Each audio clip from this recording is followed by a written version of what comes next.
Huwag ka nang kumuda dyan. Sasapakin kita sa ngalangala.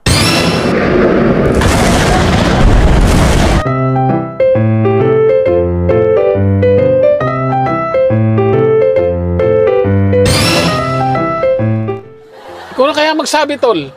Nahiya ako kay boss eh. Ikaw na magsabi. Sige, papayag yan. Wow. Oh, magandang umaga sa inyong dalawa.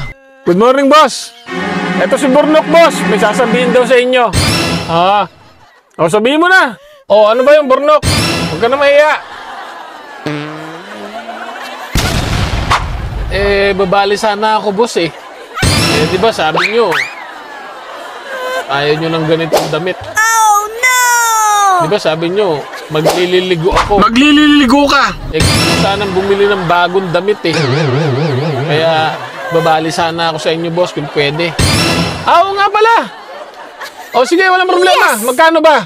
5,000 sana, boss, kung pwede. Wow! 3,000 lang tong cash ko rito, Burnok eh. Okay na yan, boss.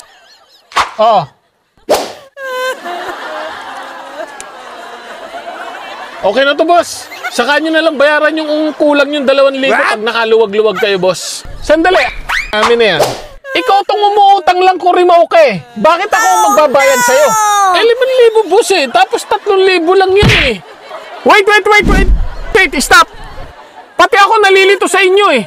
Ayusin natin yan. Magkano ba inuutang mo? Sabi ko 5,000. Oo, 5,000. Boss, 5,000 daw.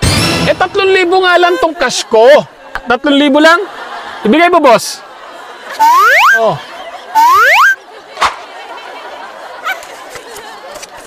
3,000. Tama? 5,000 inuutang ko. 2,000 ang kulang. Paano na yun? Kulang ng 2,000. Boss, may utang ka ng 2,000. Paano yung 3,000 ko? Tama, ibalik mo yung 3,000. Ito. Ayan na yung 3,000 mo, boss. Dapat lang. Amanos na, ha? Quits. Malinaw ba, boss? Malinaw pa sa sabaw ng pusit. Paano yung kulang yung 2,000? Oo nga naman, boss. Bayaran mo ng 2,000 to. Oh.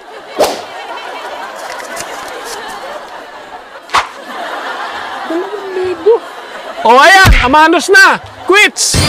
Kulang to, 5,000 to. Huwag ka nang kumuda dyan, tatadyakan kita sa panga. Pero tol, ba't 2,000 lang to? Sasapakin kita sa ngalangala. Huwag na kayong magbulungan dyan. Tara na, hatid nyo na ako sa opisina. Please like, share, comment, and subscribe. Hasta la vista. Hindi nyo ako may isahan.